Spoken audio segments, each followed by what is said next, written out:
এইসব মন খারাপের দিনে আমার ইচ্ছে করে কোলাহল ছেড়ে কোনো নির্জন অরণ্যে গিয়ে অ্যাডভেঞ্চারাস জীবন কাটাই।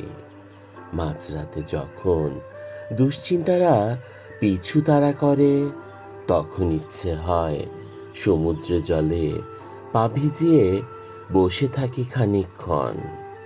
পাহাড়ের সবচেয়ে উঁচু জায়গায় রাত্রি যাপন করি, তারপর ঝর্ণার গানে নতুন দিন শুরু করি আবার। তারপর ঝর্ণার গানে নতুন দিন শুরু করি আবার।